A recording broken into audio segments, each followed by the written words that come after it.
Jack Canfield's Breakthroughs to Success home study course now continues. Enjoy.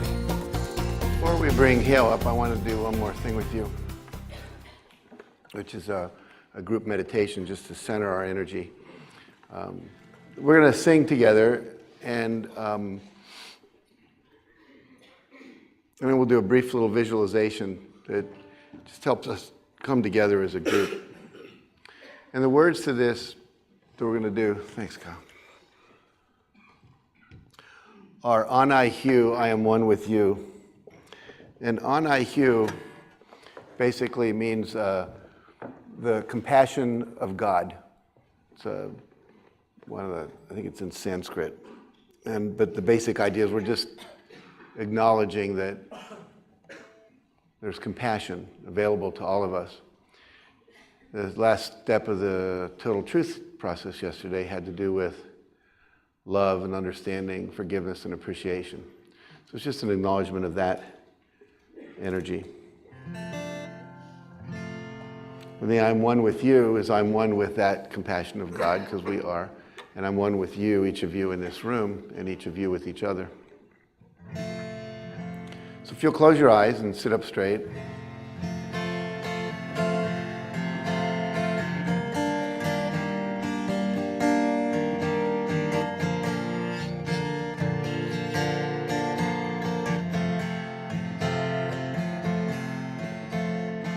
I'll sing it once just so you can hear what it sounds like, and then join in. Why groups have been singing together for eons, and we sing hymns at church, and we love to do sing-alongs and so forth, is it literally does harmonize our energy. Just as the voice tones come into unison, so does the energy field that it creates. So it's just a way to bond us at a much deeper level, which we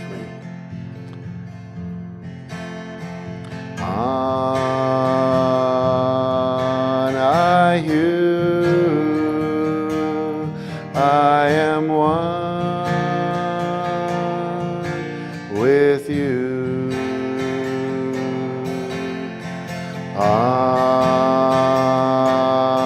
Anai Hu, I am one with you. Everybody, Anai Hu, I am one with you.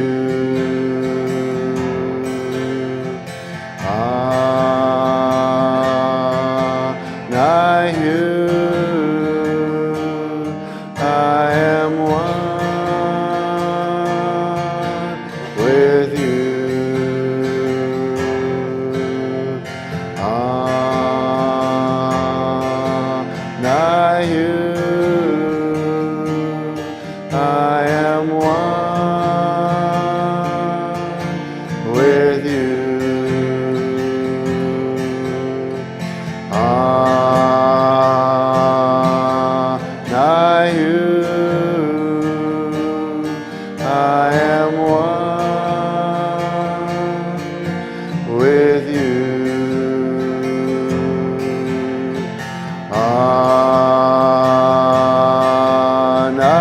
Hu, I am one with you. Anai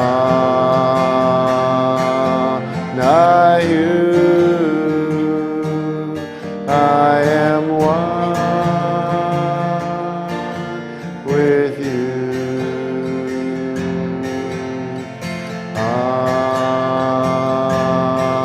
Anai Hu, I am one with you.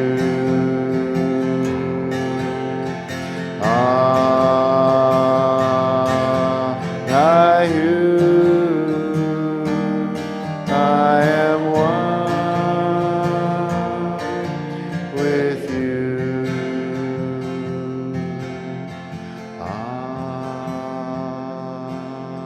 Anai Hu,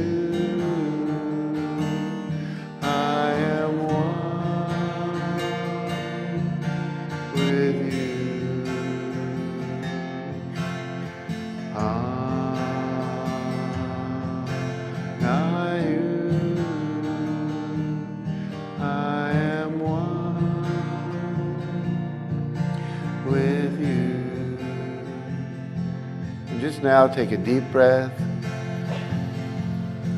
Exhale it all out. Just keep taking a few deep breaths now.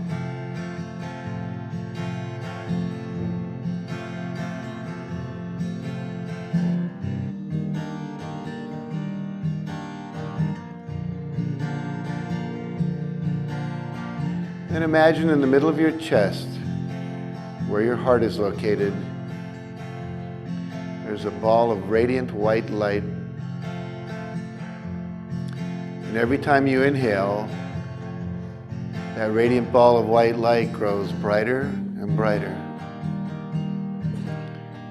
And when you exhale, the ball of light stays as bright as it's become until you exhale again and it becomes brighter still.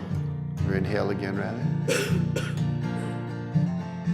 And with each inhalation, that ball of light grows brighter and larger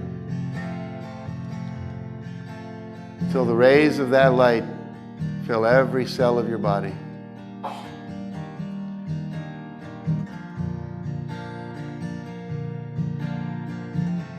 Glowing with radiant, healing, loving, compassionate, white light.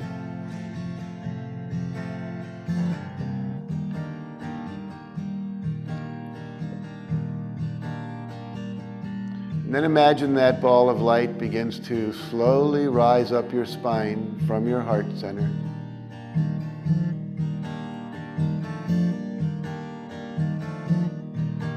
Slowly moving up through your chest, up through your neck,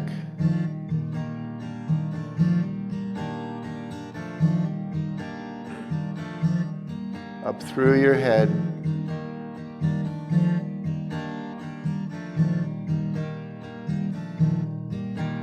until it very slowly emerges right out of the top of your head.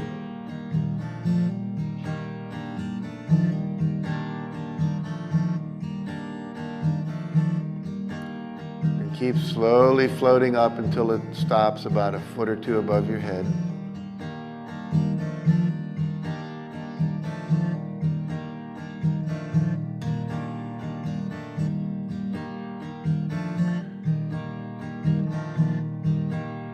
Now that radiant ball of light is just radiating light down around your body, surrounding, filling, and protecting you with the light of love, compassion, joy, courage, strength, patience, perseverance, wisdom, and creativity, abundance, prosperity,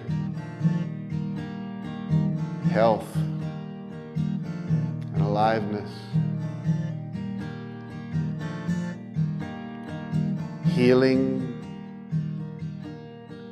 empowering, white light. And then realize that everybody in this room has the same source of light floating above their head like candles on a birthday cake. And slowly just imagine all those sources of light, all those balls of light, slowly rising toward the ceiling and toward the center of the group.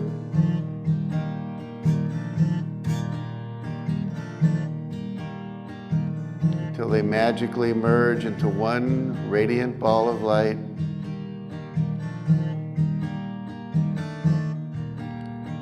Joining us for this moment in time in one consciousness, one group, with one intention.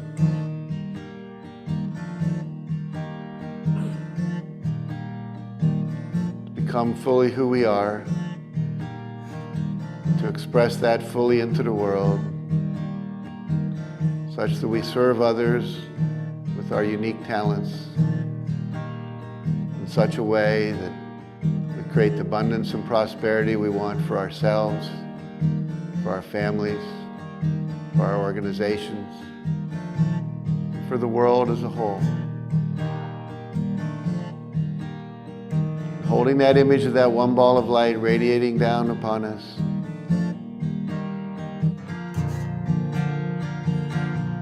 Take another deep breath.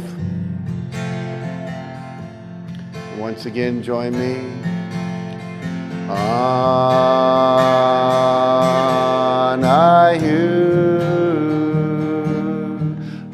am one with you. I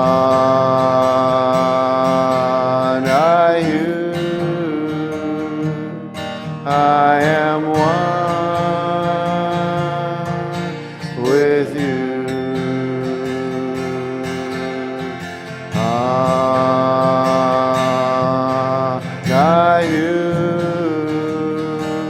I am one with you.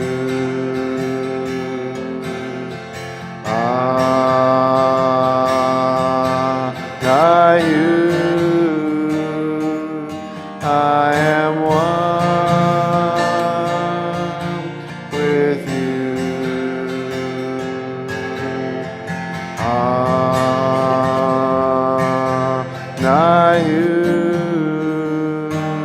I am one with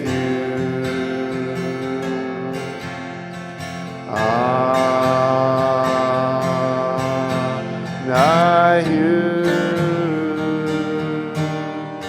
I am one with you.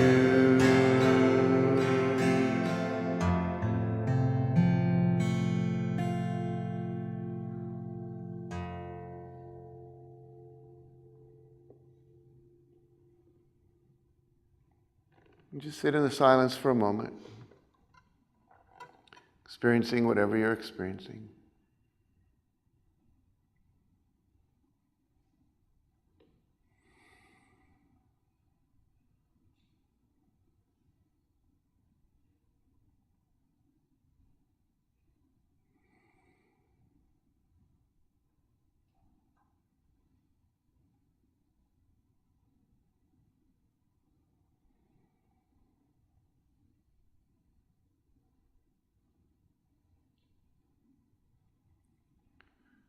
And then just imagine light from that ball of light up by the ceiling,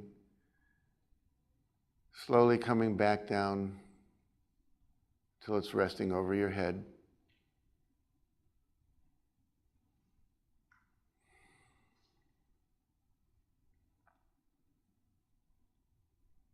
And then once more slowly descending down into your heart.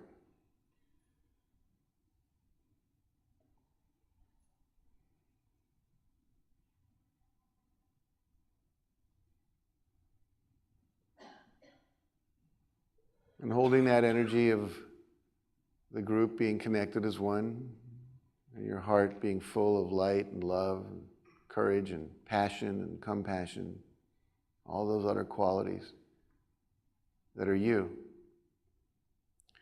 When you're ready, just gently and slowly open your eyes. Bring your awareness back into the room.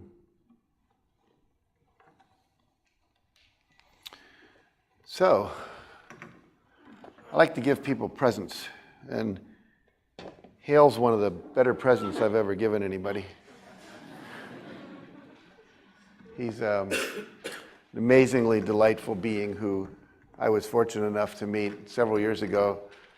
A mutual friend of ours named Gay Hendricks, who's written a number of books on conscious relationships, conscious golf,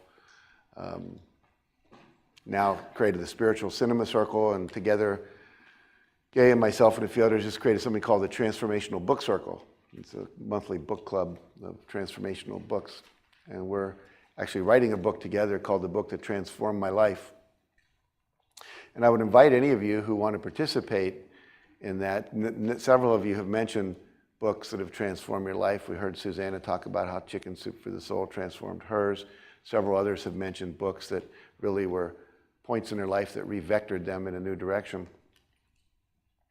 So if you'd like to submit a story, just kind of a chicken soup type story about a book that transformed your life, we'd be glad to receive that. Include it in the book if we can. But anyway, Gay called me up and said, "You got to come up, I'm having a party." It's on a Sunday afternoon, so we went up to his house, and I thought it was going to be a party. Turned out it was a guest event for the Sedona method disguised as a party, which I'm very glad happened. And a whole number of us who were there ended up taking the Sedona method about a month later up at the Ojai Valley Inn and Spa, and I took it with my 14-year-old son Christopher, my wife Inga, and myself, and made a significant difference in our life. In fact, I mentioned Hale helping me release my cold during Ariel Ford's party. And last night I was talking to my wife. She had just spent a week up in Oregon with her brother, who is the ambassador to Equatorial Guinea and Cameroon. We're actually going over there, Kyle and myself and Inga and our other children, in March and April. I've never been to sub-Saharan Africa, and so we get to do that in a very special way. But anyway, there's this difference between her and her brother. Her brother's very mental and very bright, extremely bright, and Inga's much more emotional and kinesthetic, and so sometimes there's kind of a mismatch when they come together. And we were with Hale in Aspen last week, and Hale said, "Well, just call me if you need to release anything. Just call me. Here's my cell phone number." I talked to him last night. He said Inga didn't call me. So I was talking with Inga after I talked to Hale, and I said, "How'd it go up there?" She said, "Oh, it was great. About 2 days into it, I just did a 30-minute Sedona method process, and it was totally fine after that." So this is a very powerful tool that you can use the rest of your life. So please welcome my brother, my friend, my teacher, my buddy, my colleague, my elf friend, Hale Dwosky.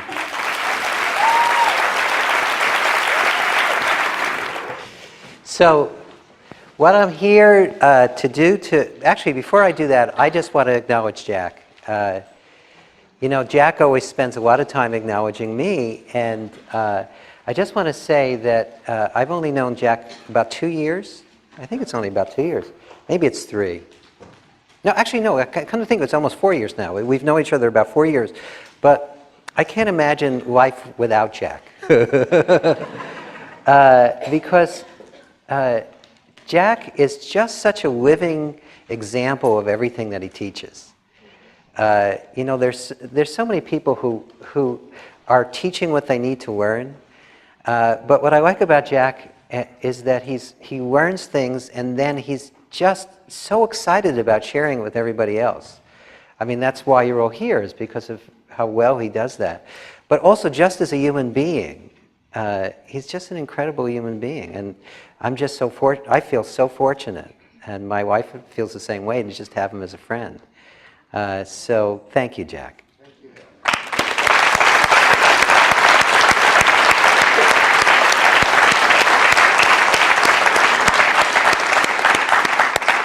And since we're doing acknowledgments, I'd like to also acknowledge a man named Lester Levinson.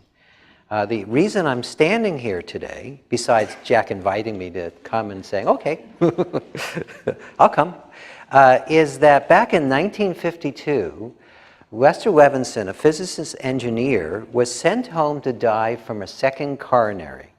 But rather than give up, he went back to the lab within himself. The doctors said, "You have a few weeks to live." And that really was very confronting to him, as you might imagine. If someone told you you had a few weeks to live, I don't think you'd go, "Oh boy, that sounds like fun." He was devastated.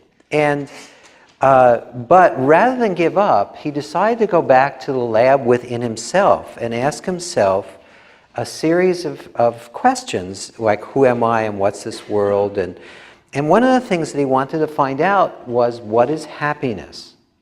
And as he probed that question, he discovered that happiness, peace, joy, love, beingness, is our natural state. It is that which we are now, have always been and always will be. But he realized he wasn't experiencing that most of the time. And he also noticed that we have that all covered over by a tremendous amount of beliefs and feelings and thoughts to the contrary.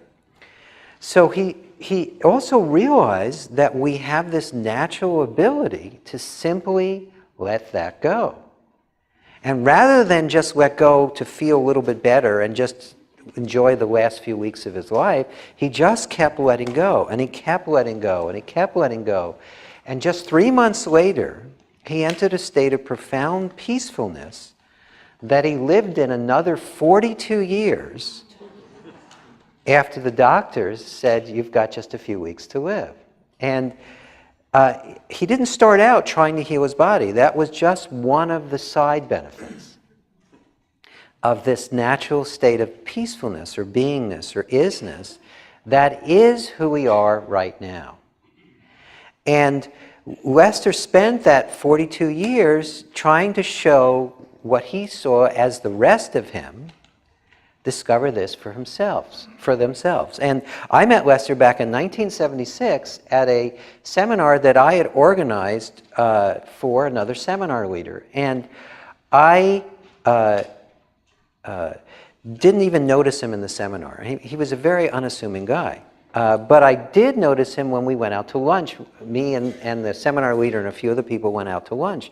And what amazed me about Lester is that his presence was just so clean. I had been on the path for years, and I'd met many teachers, both from the East and the West. And he was just obviously no longer seeking. He was obviously just really presence itself. There was just such a love and a peace and an equanimity pouring out of this man that I asked him, well, what do you do? And he said, well, I teach this technique, and you sit around the table and release. And release? What's that? This is 1976. I mean, now most people were talking about letting go and releasing, but back then, the only ones talking about it was the 12-step community. And unfortunately, they weren't always able to get themselves to do it. And so I had no idea what he was talking about. None. I really was clueless. But I said, if he could give me just a little bit of what he was a living embodiment of, I had to at least take the seminar. So the next weekend I took the seminar, and at that time it was offered over 2 weekends. Now our basic program is offered over 1 weekend. And before the seminar was even over, I realized that this is what I was going to dedicate my life to. And that was 1976, and here I am, still doing it. Oh, thank you.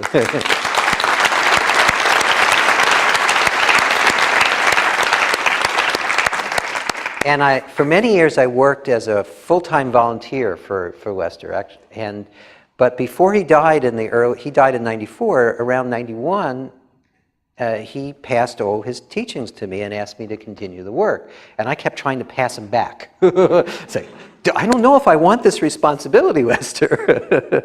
But I let go, and he insisted. So what I'm here to do today, though, is compress as much of 27 CDs and a 432-page book into the next 2 hours. But okay, you're probably used to that, though, I'm sure. I know Jack has been covering a tremendous amount of content with you already, although I know a lot of what he's been doing is preparing the field for a lot of the content that will be shared for the rest of the week. But the way I'm going to be doing that is by helping you start to experience this letting go for yourself. This is not going to be theoretical. If you just knew that you could let go, but you weren't experiencing letting go, so what? So what we'll be doing here together over the next couple of hours is diving head first right into the releasing process. And the releasing process, you'll find, is something that you can do without crying, without yelling, without even needing to smile. And that makes it really useful because, I mean, for instance, yesterday you broke through a lot on your anger, which is incredibly wonderful. But if you're angry at your boss, you're probably not going to whip out a towel and beat him with it. Although it probably make you feel a lot better.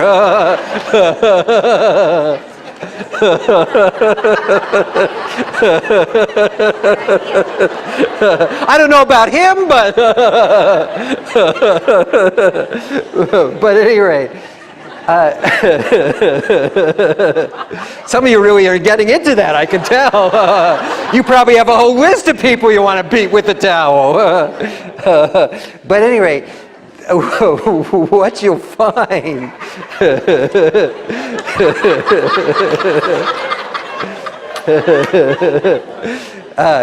what you'll find as you do this work is no matter what the emotion, even rage, can be let go of without the other person ever even needing to know you were angry at them. So that really comes in handy in life, because if someone cuts you off in traffic, I know you'd like to run them off the road, but again, that's not appropriate. If someone doesn't keep their agreement with you, I know that you want to sometimes wring their neck or call them up and confront them. But again, that second thing is sometimes appropriate, but there's two ways to confront someone. You can confront someone from reaction, and then you get into a push-pull with each other, and it gets worse. Or you can simply confront someone and say, hey, we agreed to do something together, and you're not doing it. What can we do to get back into alignment? Now, that's much more likely to create the desired effect. If you're making them wrong and you're beating the crap out of them, they're likely to resist just a tad more. But the Sedona method is not just for anger. It's for any emotion that is getting in the way from you feeling at your best, performing at your best, and simply being at rest as this natural state of beingness that you are right now. So does that sound like something that might be useful? Oh, good.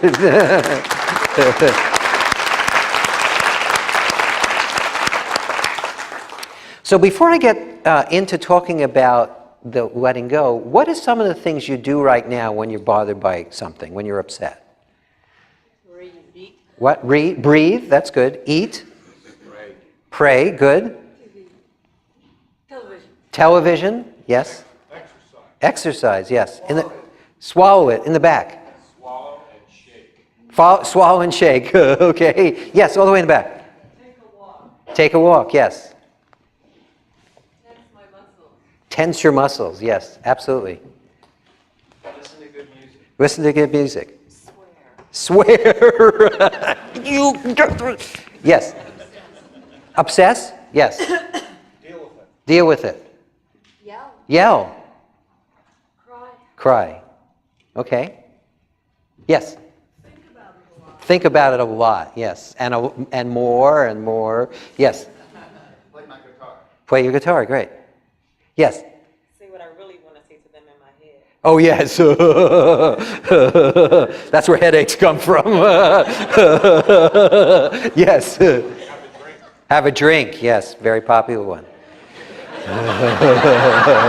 It is. 4 hours. What's that? Journal. Journal, yes. Yes, a few more. Yeah. Ignore it. Ignore it?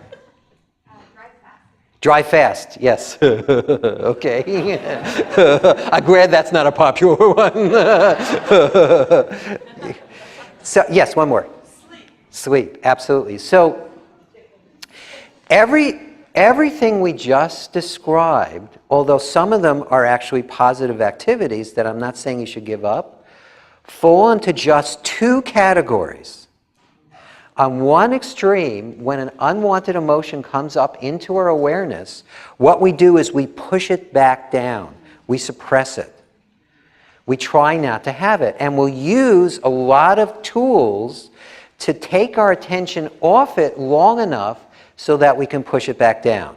We'll drink, we'll watch television, movies, sex, rock and roll, anything to take our attention off our emotion long enough so we can push it back down. And that's where a lot of psychosomatic, well, actually not even psychosomatic. When we first started talking about the Sedona method in the 70s, there wasn't a very large body of knowledge that suppressed emotion causes disease, but now even die-hard allopathic physicians are going to try to find out your emotional state in addition to your physical state if you're struggling with any kind of physical condition.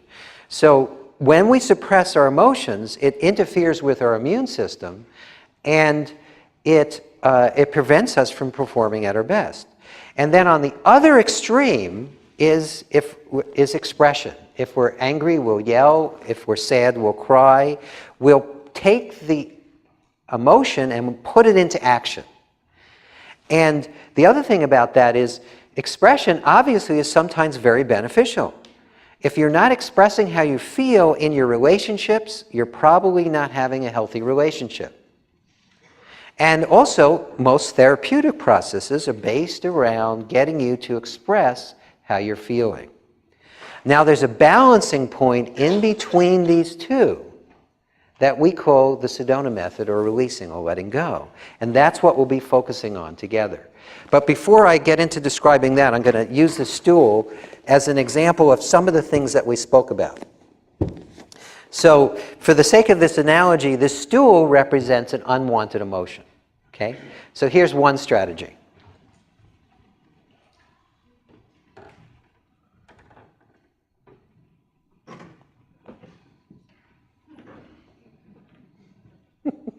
What problem? I don't have any problem.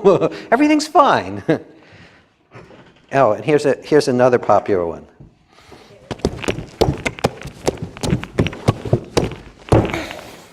Ever do that with an emotion? Go to war with it? Oh, here's another really popular one. I wonder why it has a York stool 30-inch label on the bottom. I wonder what the significance of that is. Oh, and it has another label too, made in China. I wonder why they have a stool made in China on the stage. I wonder what the significance of that. Maybe I should take some notes. Here's another one.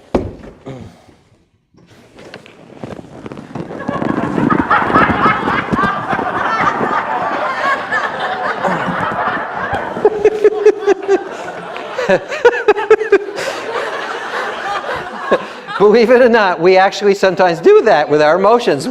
Even if it's really an uncomfortable feeling, we'll just get so lost in it, and we're almost like making love to the feeling. Let's see, what's a couple of other ones? Oh, here's another popular one. we throw it at people. And I could go on and on, but there's just one problem with all of those.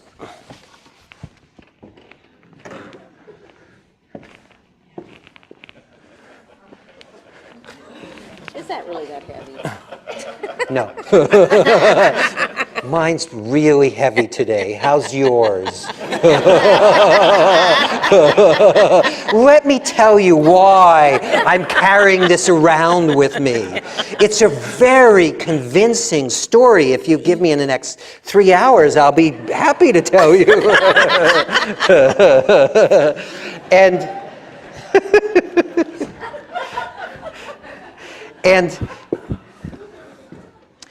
But what was that?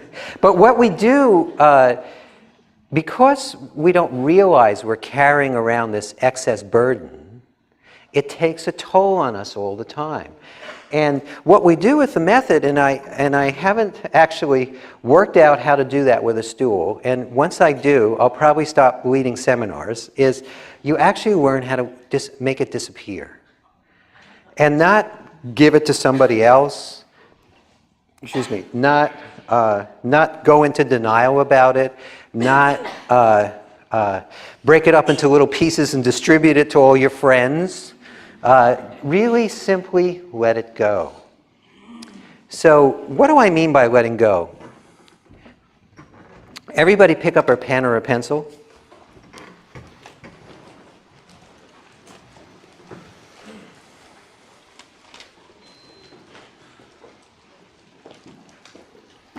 So for the sake of this analogy, this object that you're holding in your hand, or that some of you have already succeeded in dropping to the floor, represents your unwanted emotions. Your anger, your frustration, your anxiety, your stress, your frustration, any emotion that's been getting in your way or taking a toll in your life, and your hand represents your gut or your awareness. Now take this object and grip it really tightly with your hand. Now, if you did this long enough, it would start to feel really uncomfortable and then really familiar. Because this is what we're doing all the time with our emotions. In fact, we've done it so long that we forget this. Now, open your hand, roll the object around in your hand. Now, is this object attached to your hand? No. But think about your relationship to your unwanted emotions. It feels like it is us, doesn't it? A lot of the time when we're angry, what do we usually say? I am angry. I am the emotion. Or when you're feeling sad, what do you say? I'm sad. I am the sadness. That actually is how it appears to us when we get lost in the emotions. But every emotion that we have, no matter how long-standing, even if you can tell not just a 3-hour story about it, but a 3-day story about it, with a very high believability quotient. You know how some stories have a higher believability quotient than others? You've perfected them, you have lots of evidence. By the way, a little secret about the evidence in stories. Stories have a tendency, when we've adopted a story about our form of suffering, it has a tendency to become a self-fulfilling prophecy. So what happens each day is we get to be right. And then we get to reinforce it by telling everybody how right we are about how we suffer or how limited we are or whatever. But at any rate, now grip the object really tight, really loosely with your hand. Just turn your hand upside down and just let it go. Now, that was easy to do, wasn't it? Right. Now, go ahead and pick up your pen.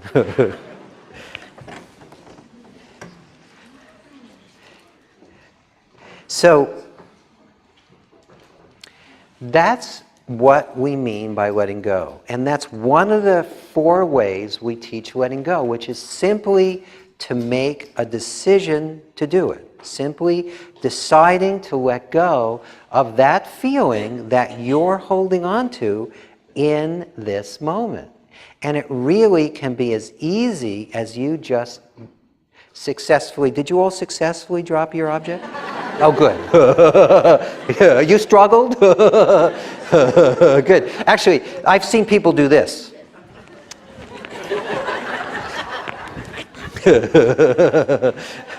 But you can still do this. But at any rate, so that's how easy it can be to let go of any unwanted emotion. But there are several ways of doing that. The first way is simply by deciding to let it go. The second way of doing this is by simply allowing yourself to welcome or allow whatever you're feeling in this moment. What most of us do instead is whenever we're having an emotion that we don't want, we resist it. We try to push it away. We're like this against our emotions, or like this. And because of that, even though we think that's somehow protecting us, what that does is it acts like glue. I know you've all heard this expression. What happens to things that you resist? Right, they persist. Well, all the emotions in your life that you're resisting, what's happening to them? They're persisting. So one of the ways you can let go, the second way we focus on, is if you simply welcome whatever you're experiencing in the moment as you go through life, You naturally let whatever arises in consciousness simply dissolve. So that's the second way. The third way is you take this object or any object and you magnify it enough. What you discover is empty space. Well, you discover the same thing about all your emotions, especially the emotions that we're most familiar with and we find the most uncomfortable, we believe are really solid. And so often we avoid them because we think if we go a little deeper into them, it's going to get worse. But one of the things that we discovered as we've taught this process to hundreds of thousands of people around the world is that if you dive into the core of any emotion, at its center, there's nothing there. To quote Shakespeare, it's much ado about nothing. And so also every emotion, even the ones again that you have the best story about, have as much substance as a soap bubble. And what happens when you poke a soap bubble? It pops, exactly. You'll discover if you do this that if you dive into the core of any emotion, it simply dissolves, and what you discover is your natural state of presence, or beingness, or emptiness, or nothing. And then the last way we'll be focusing on letting go is, if you look at this object, the reason you can see it is because of the negative space around it. And this room couldn't be an inside unless there was an outside. This ceiling wouldn't be up from the floor unless there was an up and a down. So everything that we experience in life arises in pairs or in duality, whether it be real or imagined. And what happens because of that is a lot of us act as though that isn't true. We think that you can have goodness over here and never have to deal with whatever else is over here. And we spend a lot of time doing this, like a juggling act. But another thing that we discovered as we taught the Sedona method is a secondary process that we call holistic releasing. And what that's based on is that if you bring the two sides of any of these polarities together, they actually dissolve each other. It's like bringing matter and antimatter together, a positive and negative charge. And in just a few moments, even long-standing beliefs or long-standing feelings or long-standing places where you've been stuck or holding on just dissolve. So does that sound good so far? Yes. Good. So what we're going to do is, for the rest of the time together, what I'm going to do is I'm going to describe a process and we're going to do it. Then I'll do questions, I'll describe a process, we'll do it, and we'll just keep doing that. Because again, I was serious when I said I'm trying to cover 27 CDs in the time I have here. I want to give you, even though of course I'm in a business, so I brought product to sell, but I want to give you as much information as I can today, so even if you never see me again, if you never read the Sedona Method book, and if you never come to one of my seminars or listen to my audio programs, you have enough so that you can take this tool or these series of tools and techniques and start using them in your life to really make a huge difference.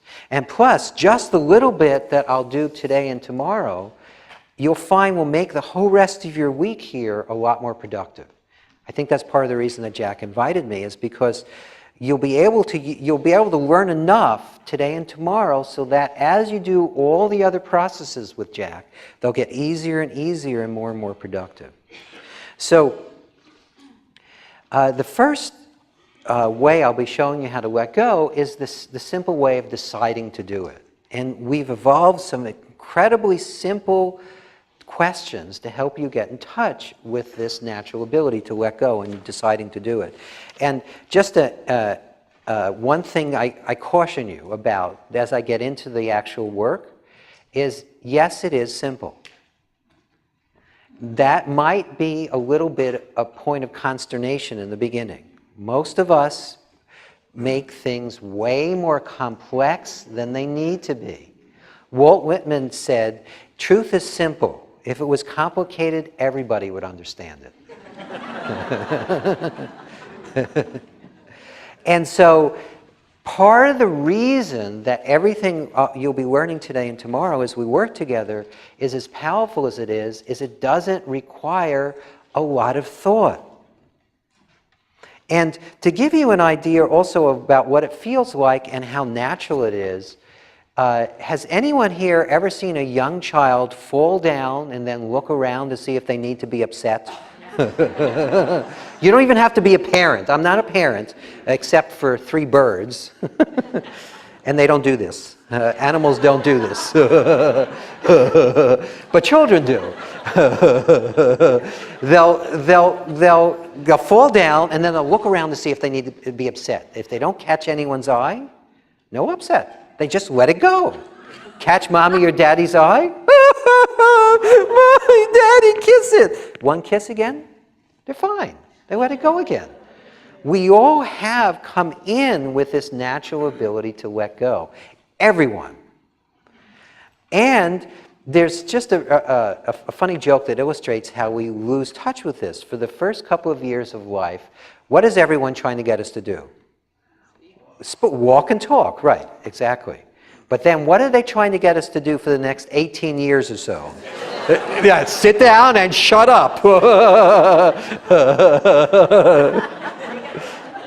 And while we're being so good at sitting down and shutting up, we're also cutting off from this natural ability to let go. But the good news is when you get in touch with it again as an adult, you can't lose it again. Because the only reason we could lose it as a child is because it was so natural that we didn't even know there was anything special about it. It was just the way we were. But in order to try to be like adults and behave and sit still and not be so energetic and all the things that we train out of our children, we also lose touch with this natural ability. So as you get reacquainted with it, it just becomes more and more natural. And children don't sit around and do processes. They don't need to.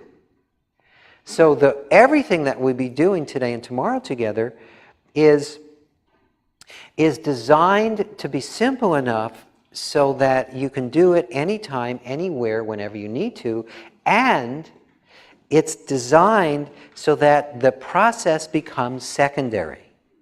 You'll find that the more you do this, the more you'll simply, when you're feeling angry and you're ready to let it go, you just let it go. You're feeling sad and you're ready to let it go, you just let it go.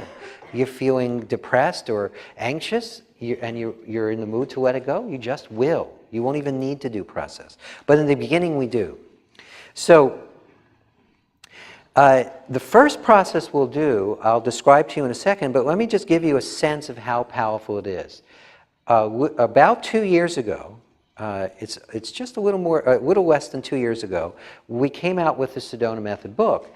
And that was a stretch for me because I'd only done trainings before or audio programs, so I wasn't sure it would translate, this process would translate into a book.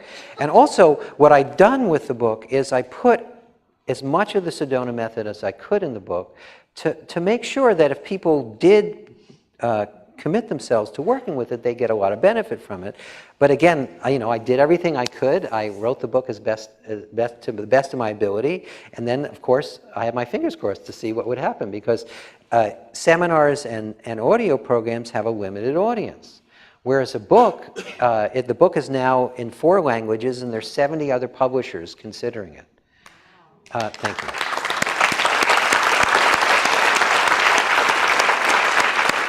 And I knew that wasn't very practical with an audio program with a seminar. So I was leading a seminar, though, to promote the book in San Francisco, and a woman shared, generally what happens as this goes on, you'll probably start doing this yourselves by tomorrow, is as people do this, they get so excited about it, they want to share the benefits they're getting from doing it.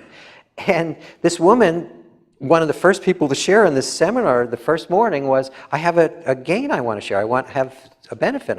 I said, we haven't started the seminar yet. And she said, well, I just started reading your book, and I've only read the first, the introduction and the first chapter. But I had a lifelong fear of public speaking, and that got my attention because she said I had. And then she shared the story. What happened was she had avoided public speaking successfully for 15 years because of how much she hated it and how much she felt uncomfortable, how fearful she was in front of a room.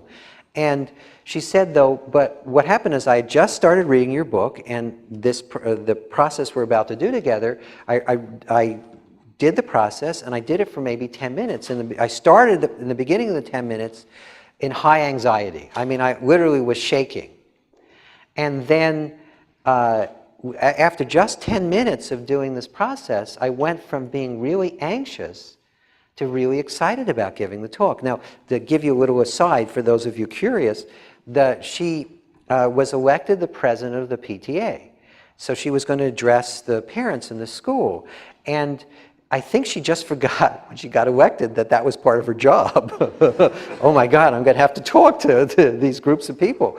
But at any rate, so she just did the process, less than 10 minutes, and then that evening she gave the talk. Again, the first talk she'd given in 15 years. First time in her life she gave a talk without fear, and first time in her life she actually enjoyed it. And that's just from this first process. We're going to be covering quite a few over the next today and tomorrow. So the questions we'll be using is, the first question is, could you let it go? And for those of you who successfully dropped the pen to the floor, I know you can. And also a few 100,000 other people are doing this around the planet. The second question is, would you let it go? Would you let it go? And would you just means, are you willing to?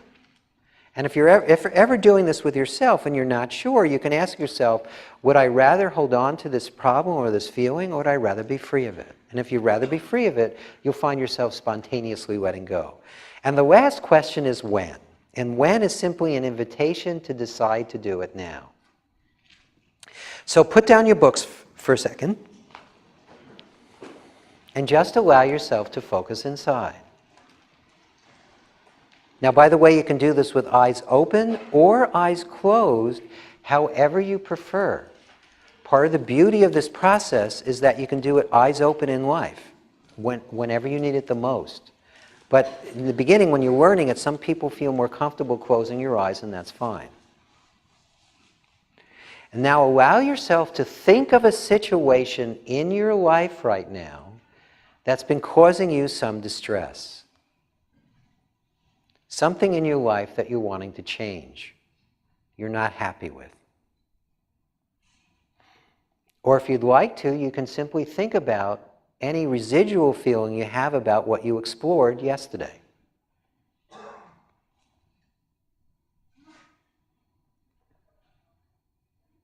And could you simply welcome whatever feeling you're feeling in this moment? Could you just let it be here as best you can?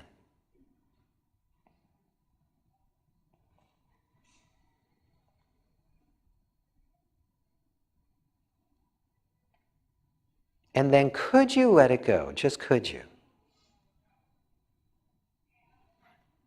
Would you? When?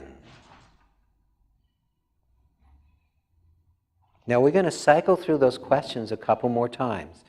But 2 pointers. One is, yes or no are both acceptable answers. You do not have to say yes to the question in order to let go.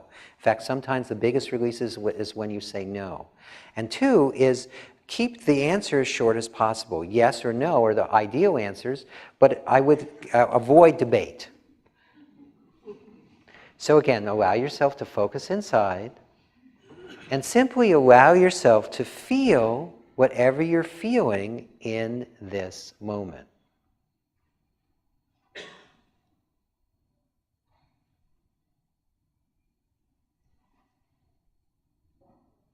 And could you let it go? Just could you?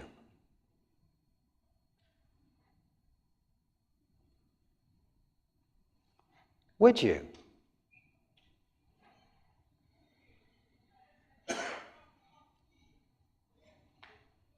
When?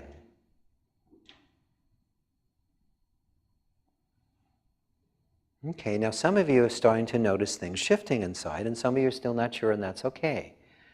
We have a lifelong of practicing at suppression and expression,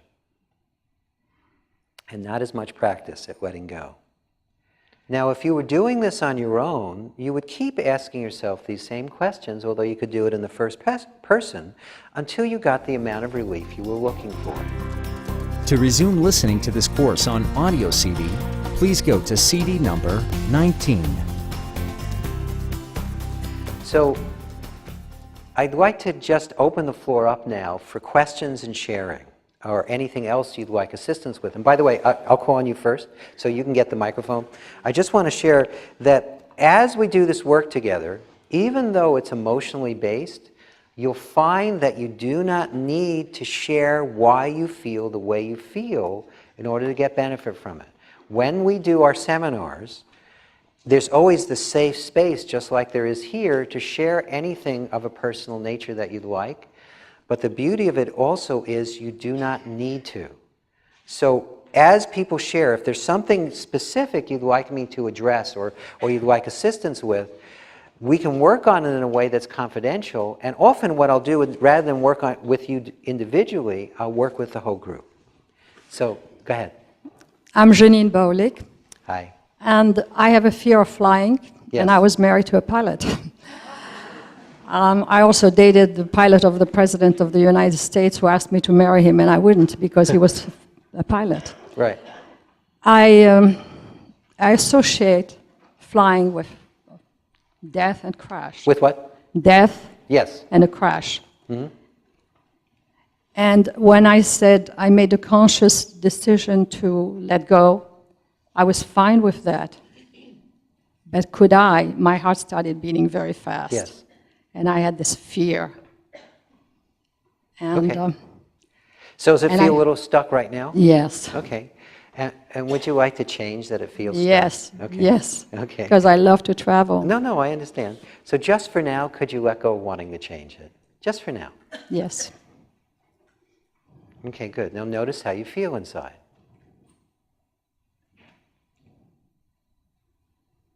You notice how it's lighter? Mm-hmm. And you look a little surprised. That's, by the way, that's normal.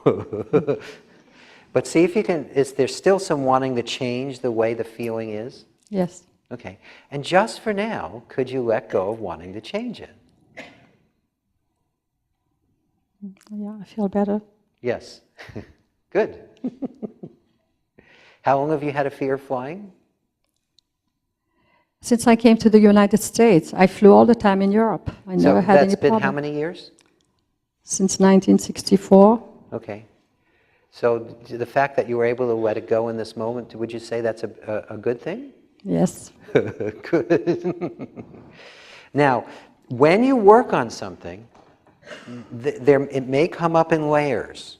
So if more of the feeling comes up, it doesn't mean that the releasing we just did together doesn't count. It just means there's more. But you can do exactly the same thing. And I'm also going to cover a shortcut for fear at some point today or tomorrow, but it's a little early now to cover it. Actually, no, it's not. I'm just going to do it. Thank you. You're welcome. I forget, this is a very precocious group. You guys are ready to rock and roll, right? Good. So, by the way, before I do that, I just want to explain something. I didn't ask you, could you let go of the feeling just now, because you were a little stuck. And there's another question you can use when you're feeling a way you don't like the way you feel, and that is, am I wanting to change it, and could I let go of wanting to change it? Now, that is so simplistic that, again, people sometimes resist it. But what happens is, if I ask you to make a list of all the things in your life that you're wanting to change, Most of you could make a really long list, right? Don't you think you could make a relatively long list of the things in your life you're wanting to change? But the thing is that what we don't realize is that when we're wanting to change something, we have to hold on to it in order to change it. So all those problems that you have that you're wanting to change, that wanting it to be different than the way it is, acts like glue. It's very similar to resisting it. Actually, resistance and wanting to change it are synonyms. But when you let go of wanting to change something, you're free to either change it, allow it to be the way it is, and you also know which things are appropriate to change and which things are appropriate to allow to be the way they are. But when you're wanting to change something, you can't tell the difference. So we'll cover that more in a minute, but let's do the shortcut on fear. Not that anyone in this room has any fear left. You probably let it all go yesterday. Except if you imagine going out at the end of the week and starting to apply all of this, some fear may come up. So one of the shortcuts for letting go of fear, in addition to this process of just could I let it go and just dropping it, is that any time we're afraid of something, again, whether it's real or imagined doesn't matter, whenever we're afraid of something, what are we picturing? Like, you were a classic example of it. Your fear of flying was based on the fact that you keep picturing crashing and dying. But all our fears are the same. We tell ourselves something happens in life that we don't like and we want to change it. And we say to ourselves, I hope this never happens to me. Or I hope this never happens again. Or I hope this doesn't happen to someone I care about. But I don't know if you covered that yet this week, but I know Jack will cover it as the week goes on, and most of you know this already. The mind does not create in negatives. If you right now try not to think of a shoe, the harder you try not to think of it, the clearer the shoe gets. So all those things that you're afraid of, you have a picture inside that you're not wanting to have happen. So what are you picturing? It happening. You're actually expecting it to happen. And often it gets so extreme that you want it to happen to get the expectation out of the way. You know, get it over with. So allow yourself to think of something in your life that you're afraid of. It doesn't matter what it is. And then as best you can, see if you can get it in touch with the expectation that's built into the fear.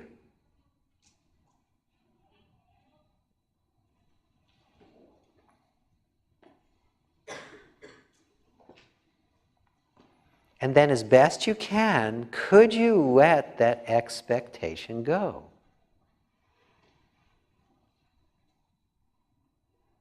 As best you can, could you let go of wanting that to happen?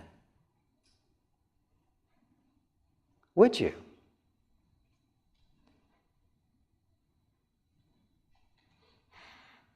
When? And focus on that same thing or anything else that you're afraid of.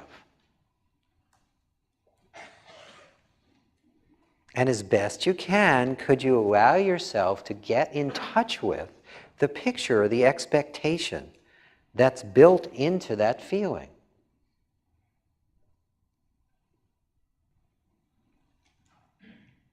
And then as best you can, could you let go of the expectation or desire for that to happen?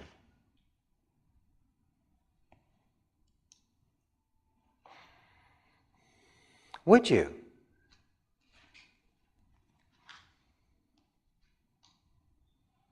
When? So again, this is a way, and I've seen people let go of fear of flying, fear of heights, fear of public speaking, fear of, honestly, just every fear or phobia imagined. When I was doing the first PR tour, at the PR agency, there was a woman who had a fear of snakes. And so we did this process together for less than 5 minutes, and the fear went away and never came back. And that was, again, several years ago. So, yes, in the back. And then you'll be next, Norma. Norma, you'll be next. Can't see your name from here, so. My name is Carol, and I was wondering, does this work in a situation where you have witnessed something or saw something that was traumatic in your life? Absolutely. And you want to get rid of that picture that you have in your mind? Absolutely. Absolutely. So, I'll tell you a story, and then we'll do I'll give you another way of working with this process that will help with that. But the story is there was a man who was at a 7-day retreat who was at 9/11. He was at ground zero. He came out of the subway just as the second plane hit the building. And it was a really horrific sight. And this was October, the end of October 2001. So the whole country was still really traumatized. And he had been doing the method for a while, but he was a little stuck because he had gotten so into telling the story about and how special he was for being at ground zero, an event that not only affected all the people there, but affected the entire planet, that he didn't realize that there was a little pride in being the one who had witnessed this horrific event. And if you think about your own experience, part of where we get stuck is we start to get a little attached and sometimes even a little proud of some of our best limitations. You know what I mean? Sometimes it's like nobody else could limp and hop at the same time or whatever it is. And so I worked with him a little bit, and he was doing some good releasing, but then I probed a little deeper and I checked to see if being at ground zero makes you feel special, the fact that you were there. And he started to laugh. And then we did some releasing on that, and then very quickly he was able to let go of the entire experience. And up until that point, he was, even though he'd been releasing for a while, because it was such a horrific thing, when he heard loud noises, he was getting a little jumpy. There was still some feeling there that he couldn't get to. But after letting go of his pride about how special he was for having been in this horrific situation, he was able to let it go very easily. So I'm not saying you're necessarily proud of having witnessed something that you don't like, but there's a powerless feeling that goes with when you've seen something happen to someone else that you didn't like. Do you know what I mean, that powerless feeling? It's like you want to be able to do something to help the person and you weren't able to. So everybody think of a situation in your life that may or may not have affected you directly. And by the way, if you're at a loss for material, just think about the last time you watched the news. The news is a very good example of constantly witnessing things that luckily we don't experience in our everyday life, but now that we have 24/7 news coverage, worldwide news coverage, everybody gets to share the worst things happening on the planet.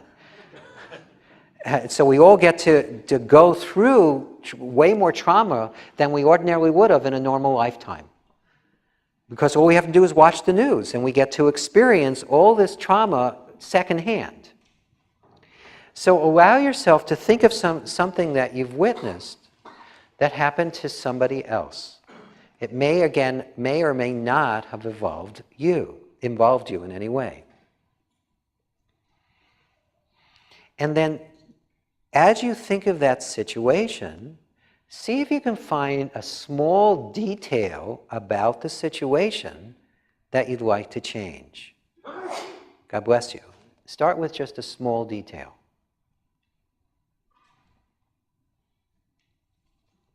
And just for now, could you let go of wanting to change it?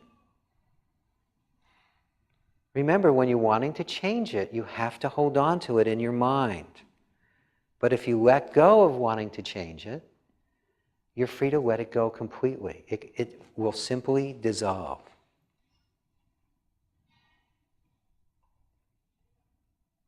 And focus on that same thing or some other detail about the situation. And remember, you can start very small. Could be even what the person was wearing, what the room looked like, or if it was in a room.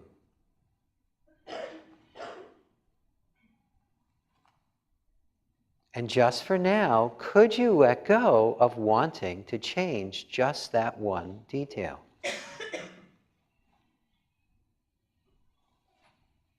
Would you?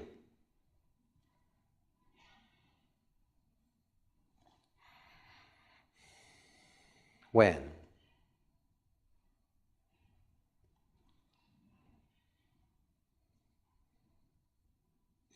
And again, focus on another detail from that situation.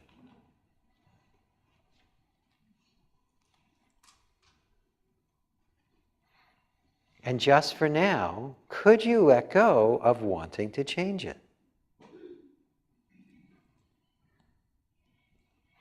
Would you?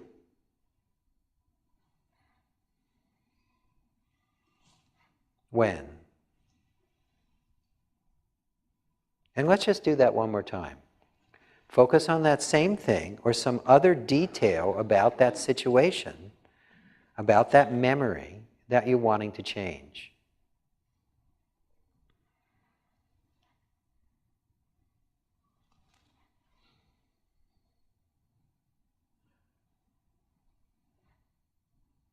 And just for now, could you let go of wanting to change it?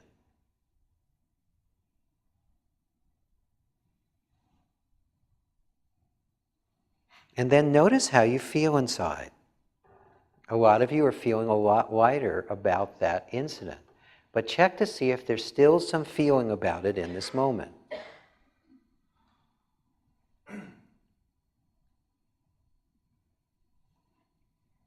And just for now, as best you can, could you just simply let that feeling go?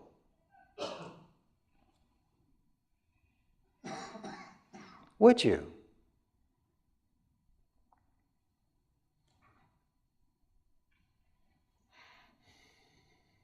When? Okay. Now, if this is something, obviously, if it was a really traumatic event, may take a little longer than this to clear completely. Can you give her the microphone back? And then there was Norma was next, and then I saw a hand in the back.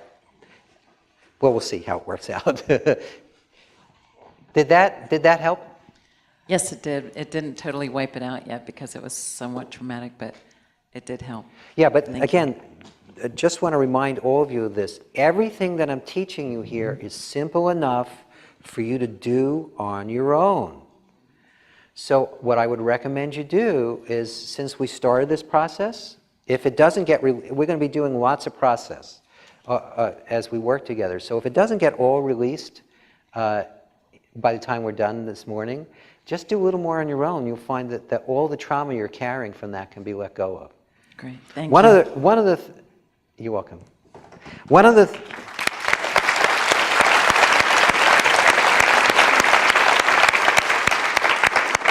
also, when something happens in our life that we don't like, and what happens is we get fixated on it. And it's like having a program, any unresolved emotional content from the past if you use a computer as an analogy, it's like having the program running, open and running in the background. Now, unfortunately, most of us have so much of that stuff, it's amazing our systems haven't crashed already. You do that, you don't have to go too far with a computer before it goes slower and slower and slower, and eventually the system just crashes. Well, we're doing the same thing to ourselves whenever we're holding on to emotional content from the past. And also, when you let go of any emotion, you don't let go of the wisdom you gained from the situation. You're simply letting go of the pain, the suffering, the doing this. Say this is an area in your life you're wanting to change. This is how most of us proceed in life after we have a defining event.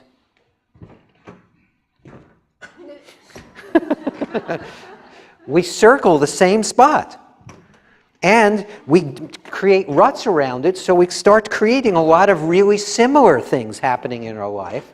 And we go, well, it must be me. It must be something about me that I attract this kind of thing into my experience.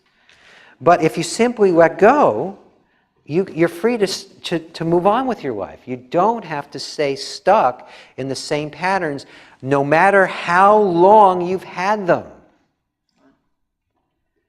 A lot of times we give up on certain patterns because we've had them so long, we can't even imagine what life would be like without them. But in my experience, there is no such thing. Now, I know that the techniques we've been working through here so far are very simple. But I've used the same similar techniques to help people let go of lifelong patterns that in many cases the people had given up on even the possibility of ever letting them go. So I recommend you not be timid with this when you're doing it on your own. Assume that anything that you're wanting to change in your life can be improved if you're willing to simply let go. Because that's been my experience.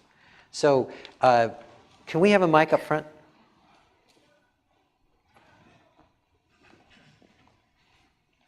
Hi, I'm Norma. I'm one who likes to fully experience things. Sure. And I don't know if I'm off base or not, so I'm going to ask the question. Sure.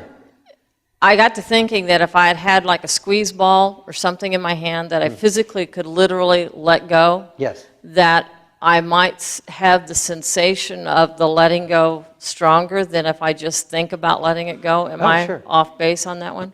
No, absolutely. One of the things I recommend is you find in the beginning that even dropping an object when you're asking yourself those questions can be very helpful because we've lost touch with this natural ability to let go. We don't realize how easy it is at first.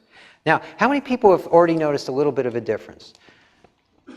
Great. So a lot of you are already experiencing some of the benefits, but we've been doing it, we've done a process, we've done maybe 5 minutes. We've been more talking about it than actually doing it. And as we go through it this morning, you'll find that your mind is going to get quieter. You're going to feel more relaxed. And also the wonderful thing about this is you'll find that many issues will clear up as you do this without you ever needing to work on them directly. Because as you let go of the contraction that you carry in your body and your mind, a lot of things just dissolve just because you're letting go. Also, several people came up to me and asked how this relates to pain. So I wanted to give you 2 different techniques, maybe 3, having to do with physical discomfort. Now, just a little caution here. If you're not experiencing any physical discomfort right now, please don't create any in order to do these processes. All the processes we're about to do together are highly effective to simply feel better, to simply be more relaxed in your body, to simply feel more open. So you don't have to wait until the discomfort is extreme before you do them. Now the first one is, I want to just do a graphic example of what I mean by letting go. So the first way of letting go looks like this. This is what you're doing inside, and if you want to, you can do this with me. It's simply doing this inside.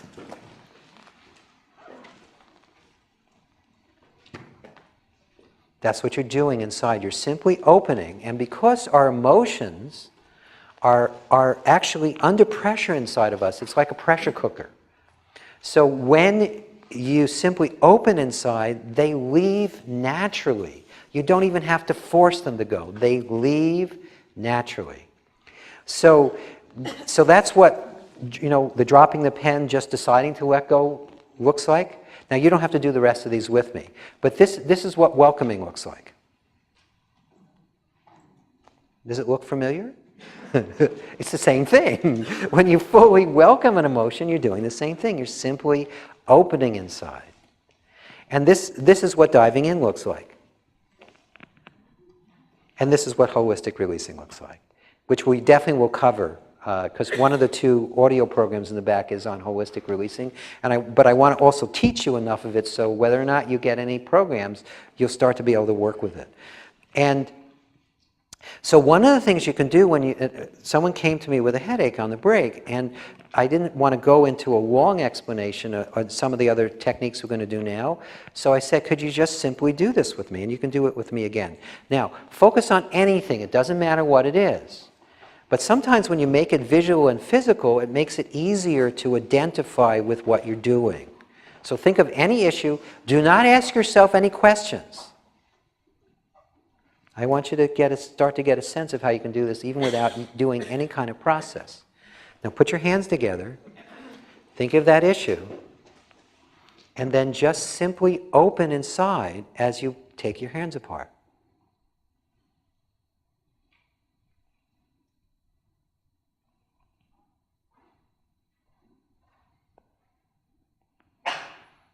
Okay, so this is something now by the way, that inner experience that you can have without moving your hands. The hands are just a reinforcement. We all have a natural ability to let go. Children don't even do this. I said this to someone on the break. Little children, when they fall down and look around to see if they need to be upset, they don't, when they're letting it go, they don't go, could I let it go? Would I? No. They just do it. Just like a lot of you did without any questions just now when you just did this inside. Because it really is that easy. Now I know some of you are still struggling with the ease there is around this. Someone else came to me on the break and they were releasing fine, but their mind hadn't caught up yet. A lot of you are experiencing that, where you're letting go fine, but your mind still wants to analyze it, wants to figure it out, wants to justify it, wants to explain it, wants to do anything besides just simply get out of the way to allow you to do this process. So allow it to be as easy as it is. I'm not just saying that. A lot of you are starting to get a sense of it. Now, the fact that it is simple and the fact that it can be this easy doesn't take away from its power. Part of the reason this is as powerful as it is because of its simplicity. Because I give you a concrete example from my own life. I was in California leading a seminar. Actually, it was one of these Whole Life Expos. I was giving a talk at a Whole Life Expo, and this was 20 some odd years ago. And there was a major earthquake. And I'd never been in an earthquake before, but I quickly realized what was going on, and it threw me out of bed. And because I was startled, there was definitely some fear. Like, oh my God, is this the big one? Am I going in with California? And I just let go. In that moment, I simply let go, and then I just walked up to the door jamb and stood in the door jamb until the building stopped shaking. I've also done it in the middle of a car careening out of control.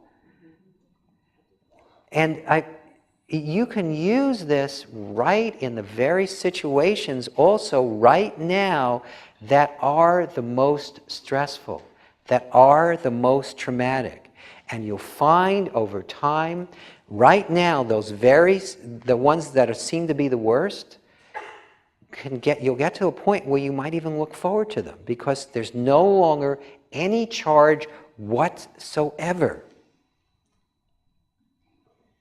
So, so we'll just start from scratch. Who has something? Okay, right here.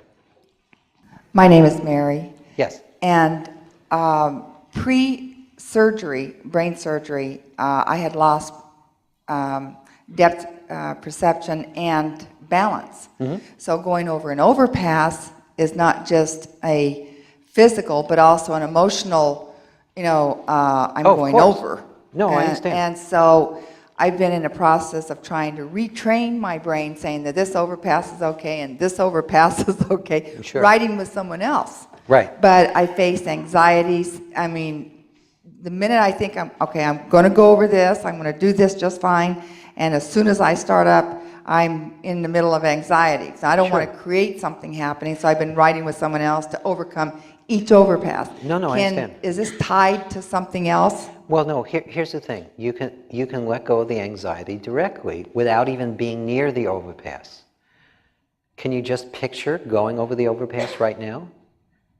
Actually, I'm not going to sit down for a second. I want to put you on the spot. Well, let me just add one thing. Sure. Once I retrain myself going over one overpass, and I know it's okay, I'm fine. Okay. But I haven't overcome. I understand, but having to go to every place where there's an overpass with a partner first could be quite time-consuming and constrictive. So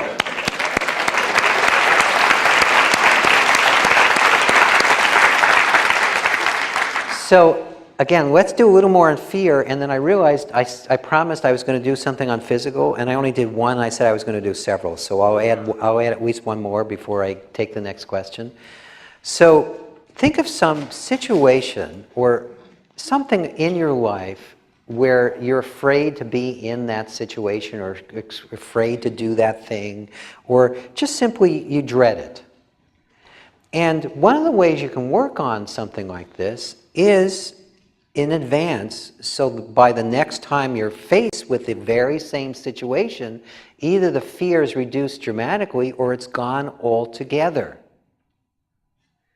So picture a situation in your life, probably one you've been avoiding, that causes you either discomfort or fear, or both.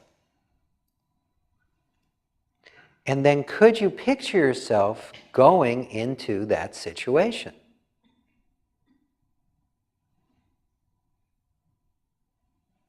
And then notice how you feel inside.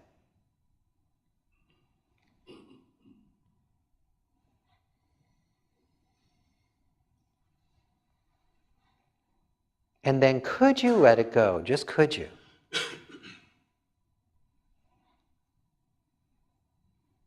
Would you?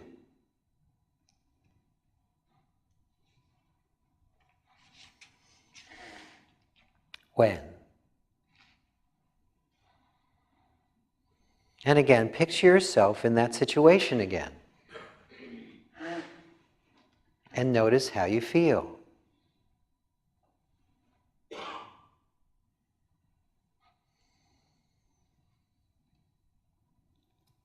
And then could you let it go? Just could you?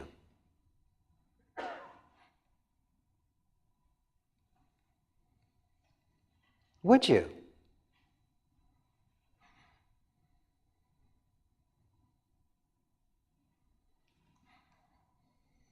When?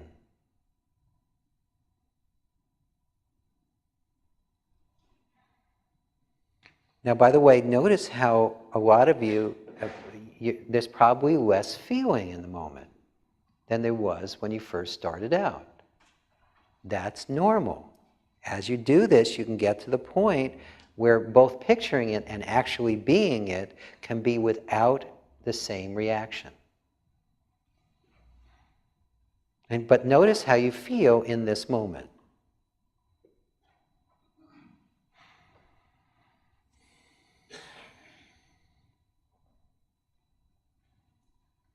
And then could you let it go? Just could you?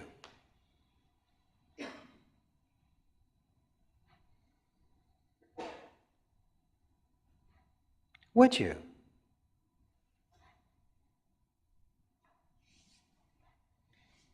When?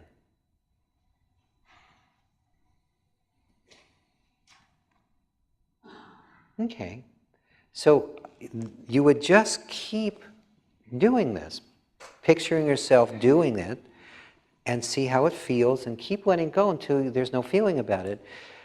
Just doing that once may be enough so that the very next time you're in that situation, there could be a perceptible difference or a complete change so that there's no longer any kind of feeling about it. And I also, one of the things that happens with this process is, for most of us, it's a progression.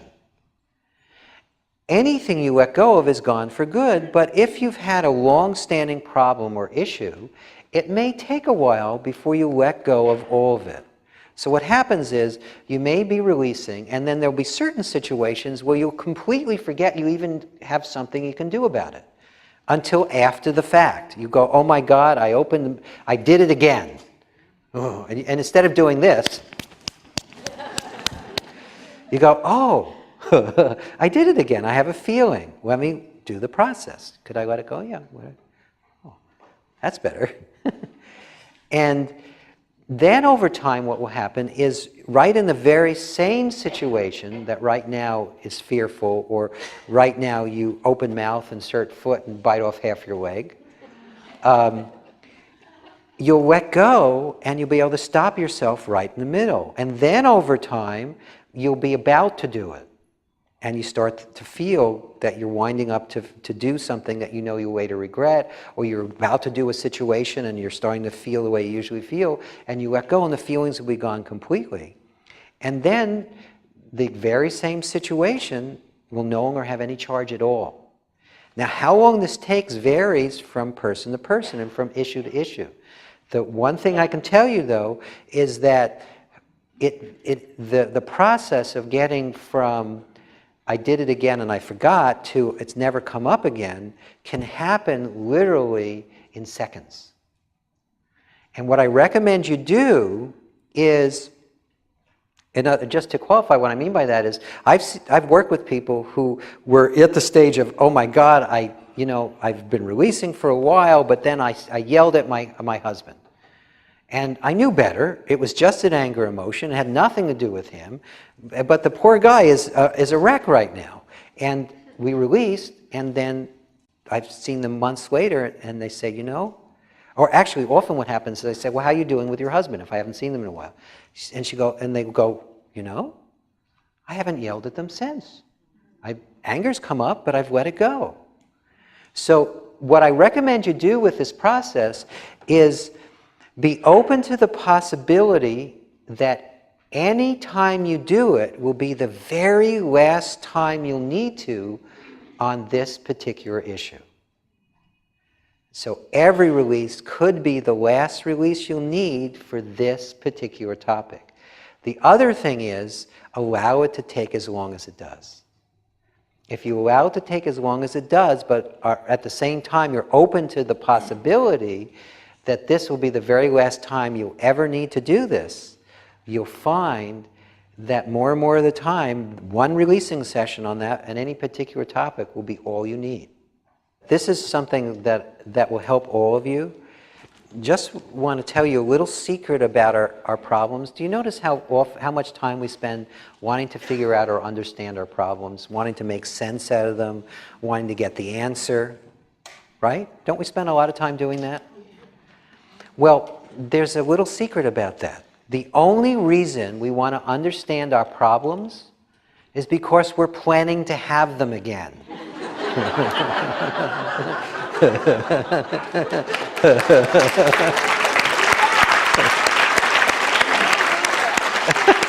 Think about it. Would you need to figure out what to do about this problem if you weren't planning to have it again? No, you wouldn't.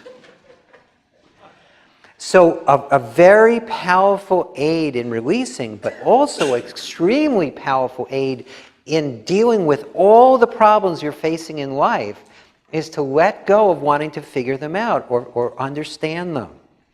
So let's do a release on that, and then I'll check back in with you.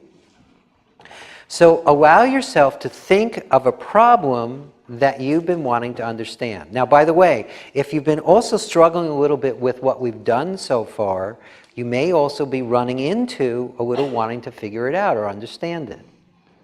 So either focus on the process or focus on a problem in life that you've been wanting to figure out or understand. And allow yourself to feel what it feels like to want to understand it, to want to figure it out.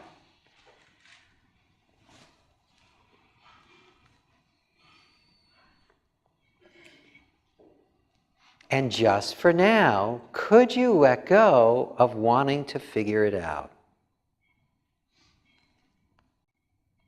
Of wanting to understand it? Of wanting it to make sense?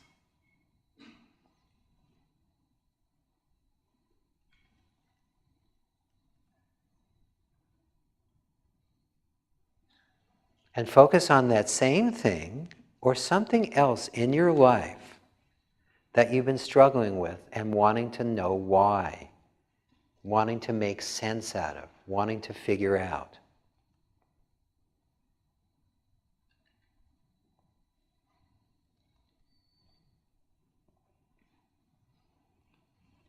Could you let go of wanting to understand it? Could you let go of wanting it to make sense? Could you let go of wanting to figure it out, just for now?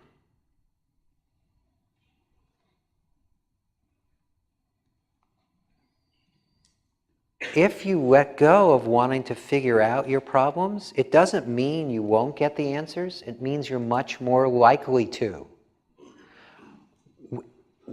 Want equates to lack. The more we want something, the more we feel like we don't have it. So when we're wanting to understand something, why do we do that? Because we feel like we don't. Why do we want to know why? Because we feel like we don't know why. When you let that feeling go, you're uncovering your natural, intuitive knowing. Lester Levinson, the man I mentioned in the beginning, used to say, intuition is right only 100% of the time. But the problem is, most of us cannot tell the difference between a reaction and intuition. They often come from the same place inside of us. So you now are learning a tool that you can use to liberate your intuitive knowing. Anytime you're getting a message that you're not sure whether or not it's intuitive, let it go. If it's intuition, it gets quieter and clearer and more certain. If it's a feeling, it's gone. Yes. That was very cute. So, for those of you who have been struggling with trusting your intuition, if you simply let go when you think you're getting an intuitive message, your intuition will get uncovered, and everything else will be let go of. So, you'll learn to trust your intuition more and more because you'll start to discern the difference.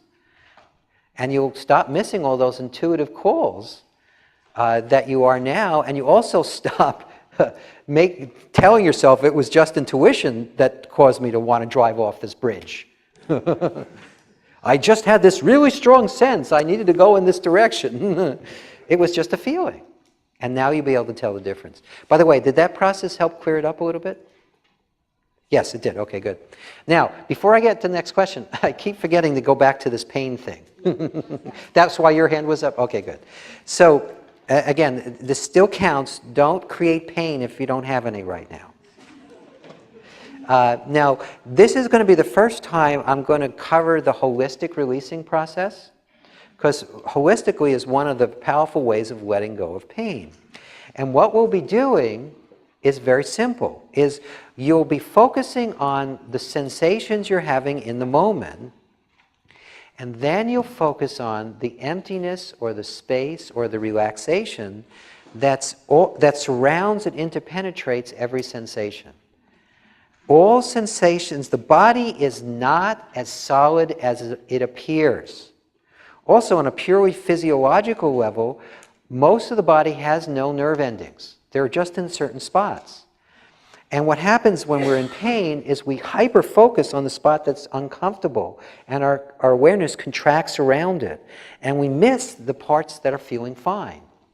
And we also miss the fact that even in that very spot where there are nerve endings, that's still mostly space, just like your emotions. So when we go back and forth between the sensation and the emptiness or the space or the relaxation that surrounds and interpenetrates the sensation, the pain dissolves into the emptiness. And give you an idea of how powerful this is. There was a man who had severe back pain. He was from, I think he's from Netherlands or Sweden. I can't remember now which one it was. Or maybe it was Holland. It was in that general vicinity of Europe. And he had severe back pain for 2 years. And he came to the seminar with severe back pain. And it was so severe, though, that he had a prescription for morphine. And he was taking 2 to 4 morphine pills a day. Now, if you know anything about morphine, that is a really strong drug that we in the United States don't give except in hospitals by IV. Because we probably take our spare pills and run out and sell them on eBay.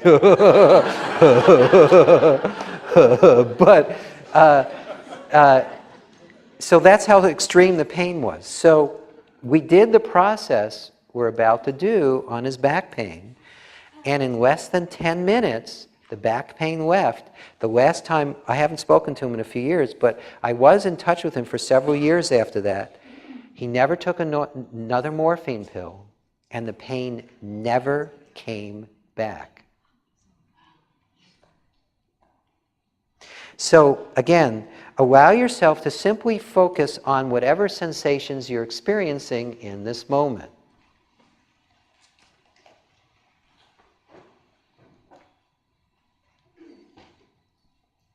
And could you just simply welcome them, let them be here as best you can.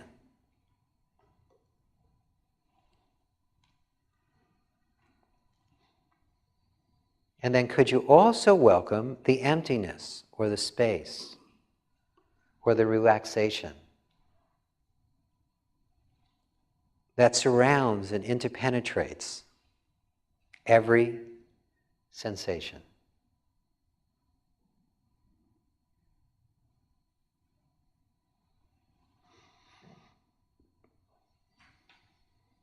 Again, welcome whatever sensations you're experiencing in this moment.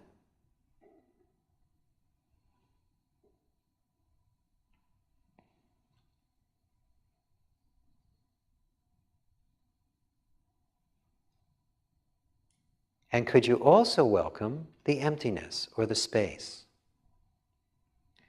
or the beingness or the relaxation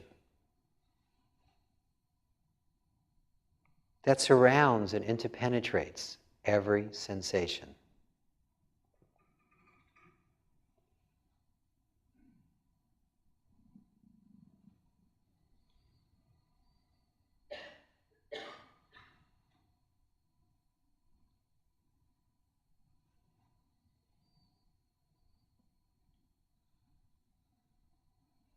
And again, could you welcome whatever sensations you're experiencing in this moment? Could you simply let them be here?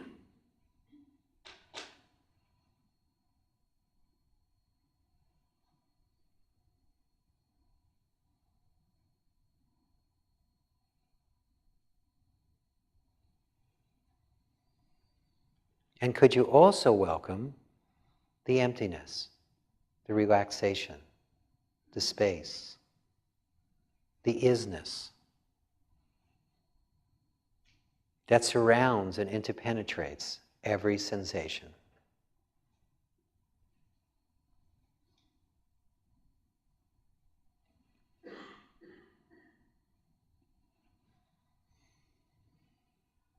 And let's just do that one more time, back and forth. Could you welcome whatever sensations you're experiencing in this moment.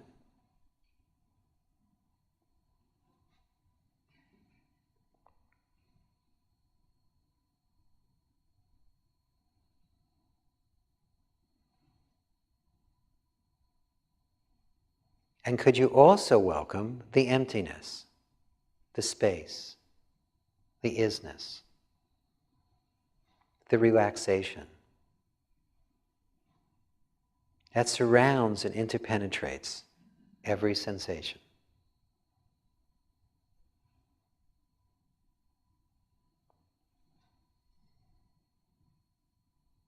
Okay. And again, if you were doing this on your own, you would keep going back and forth between both sides until you felt as comfortable as you would like.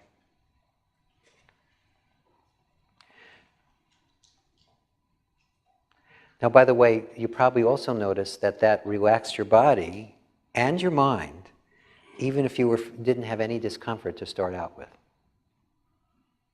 If you can probably feel right now just the stillness that's in the room. Again, that stillness that we're more aware of in this moment is always here, always now. What the Sedona method does is it uncovers our natural state. It is absolutely natural for each and every one of us to live at rest or live in relaxation, live in peace, even when there's huge amount of activity or turmoil going on around us. The first time I ever experienced this, I was on 42nd Street in Manhattan. And this was almost 30 years ago, before they cleaned up Times Square. So it was not exactly the most relaxed place to be hanging out in after dark. First of all, you could get mugged. Second of all, you were getting propositioned all the time for drugs and for sex. And I just come back from a show, and I just had to go through that to get to where I was going. But I just was released, and it was so amazing to be in this exact same environment, but to be at peace. To me, if you can be at peace in a cave or be in peace in isolation, it's great. But what about right in the middle of life, when the rubber meets the road? That's when it truly counts, when you can maintain that sense of equanimity, that sense of peace, that sense of presence, even in intense activity. And that's one of the goals and one of the things that's universally people find they achieve as they do this process. It's universal, an increased sense of calmness or peacefulness. So, yes, Ed.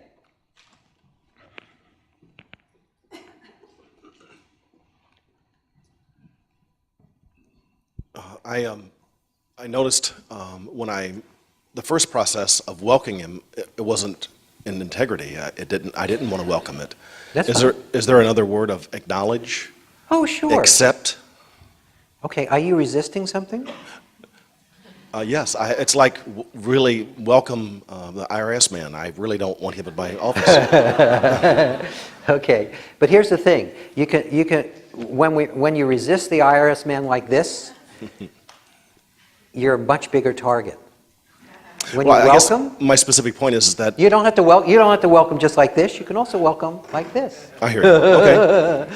Okay. The other piece is that I did get relief when I went into the space that saw the space. Yes. I didn't have a sense of releasing anything. I just seemed to expand. Yes. No, your awareness simply expands. That was really helpful. I haven't done my favorite diagram. Actually, I haven't done any diagrams, but that's... Oh well. But here's my favorite.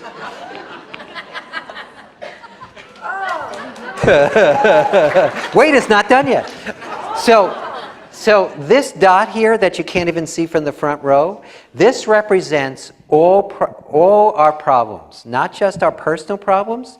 Everyone in the room, everyone on the planet, and if you believe if you're open to the possibility that the Earth is not the only inhabited planet of all the billions of planets out there, all limitation everywhere, and this paper represents our unwanted, our natural state of beingness, the truth of who we are. The problem is the paper is way too small.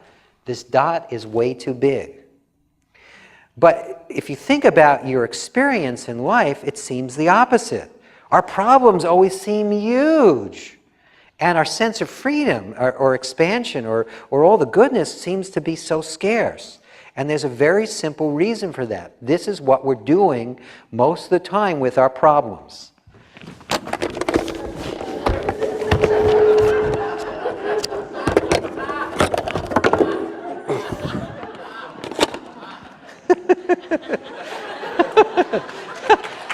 So,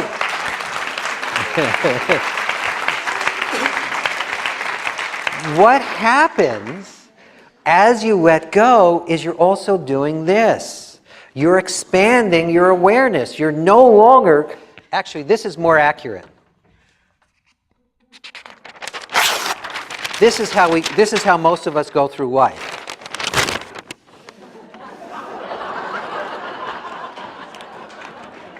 And we wonder why we bump into things. But you can always choose to let go. It's really that easy. And when you do that, your awareness expands. You see, you've always heard, everyone in this room has probably heard this, focus on the solution, not the problem. Try to do that when your nose is pressed up against the paper. You can't even see the possibility of a solution because you're so lost in the problem.